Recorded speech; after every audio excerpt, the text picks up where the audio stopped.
Nosso bate-papo hoje é sobre conciliação, mediação e arbitragem. A minha intenção hoje é mostrar o que são esses métodos alternativos de solução de conflitos e como eles podem ser utilizados por nós. Você já conciliou hoje? Parece uma pergunta boba, né? Mas na realidade, você vai ver que a conciliação ela está mais presente nas nossas vidas do que você pode imaginar. Quando nós levamos em consideração não apenas o nosso próprio interesse, mas levamos em consideração também o interesse do outro, nós estamos conciliando. Quer ver? Quando você deixa de ir para o seu futebol sagrado às sextas-feiras à noite para atender um pedido da sua esposa de ir ao cinema com ela, você levou em consideração o interesse do outro, você conciliou. Quando você deixa de levar o serviço para casa no final de semana para atender um pedido do seu filho, de brincar com ele naquele final de semana, você levou em consideração o interesse do outro, você conciliou. Na fila de um mercado, no caixa, quando você percebe que o caixa está com dificuldade de dar o troco e você abre mão daqueles 20 centavos que você tinha direito, você pensou no interesse do outro, você conciliou. Viu como a conciliação está presente em nossas vidas de uma forma cotidiana e até mesmo rotineira? Por isso a conciliação é uma importante ferramenta de solução de conflitos de diversas espécies, de maneira rápida, eficaz e segura. A conciliação faz parte do que chamamos de métodos alternativos de solução de conflitos. E além da conciliação, ainda temos a mediação e a arbitragem. Eu quero agora, de forma resumida e rápida, explicar a vocês o que significa cada um desses termos e como eles são aplicados. Primeiro vamos falar sobre a conciliação. A conciliação ocorre quando as partes, de forma amigável, de forma voluntária, escolhem uma terceira pessoa que é imparcial àquela situação. Essa pessoa é chamada de conciliador. E o papel do conciliador é de conduzir as partes na base de um acordo que vai satisfazer os interesses dos dois lados. Em segundo lugar, a mediação. A mediação ela vai ocorrer da mesma forma como a conciliação, onde as partes vão eleger uma terceira pessoa imparcial àquela situação também.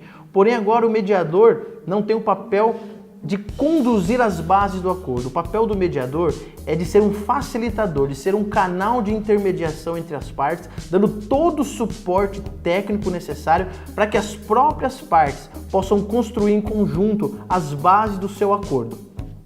Enfim, temos a arbitragem. A arbitragem é um procedimento extrajudicial de solução de conflitos. Ela foi instituída no Brasil pela Lei 9.307 de 96. Portanto, a Lei de Arbitragem no Brasil já conta com mais de 20 anos. Mas mesmo assim, a arbitragem no Brasil ainda é pouco utilizada. Diferentemente de países como Inglaterra e Estados Unidos, que são berço da arbitragem e é um método que tem auxiliado de forma eficaz na redução das demandas no Poder Judiciário. Bom, enfim, falando especificamente do que é arbitragem. Na arbitragem, as partes, da mesma forma como na mediação e na conciliação, de forma voluntária, de forma amigável, elegem, escolhem uma terceira pessoa imparcial àquela situação e essa terceira pessoa é denominada de árbitro.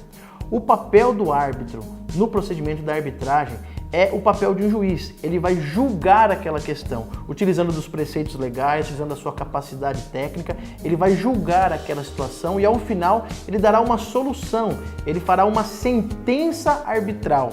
E a Lei 9.307 de 96 confere a sentença arbitral proferida por um árbitro eleito pelas partes como tendo os mesmos efeitos de uma sentença judicial.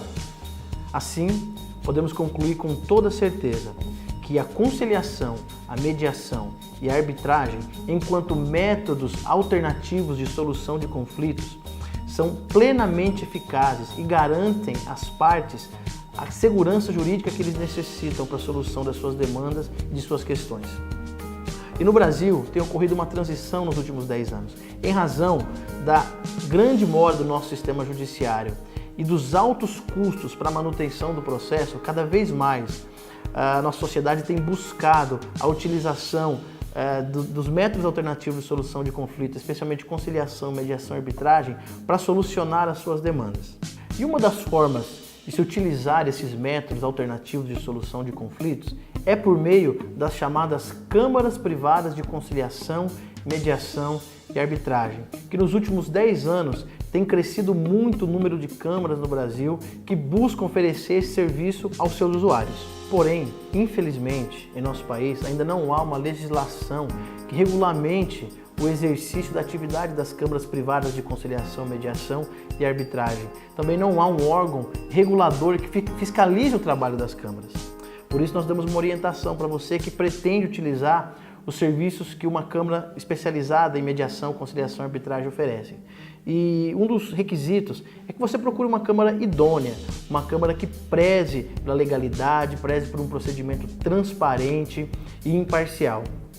Nós também orientamos você a buscar uma câmara que tenha em seu quadro de conciliadores e árbitros profissionais capacitados para aquela atividade. Mas tomadas as devidas cautelas, a utilização das câmaras privadas de conciliação, mediação e arbitragem tem se mostrado uma ferramenta extremamente útil e eficaz, especialmente num contexto de mora e de altos custos para se acessar ao sistema judiciário.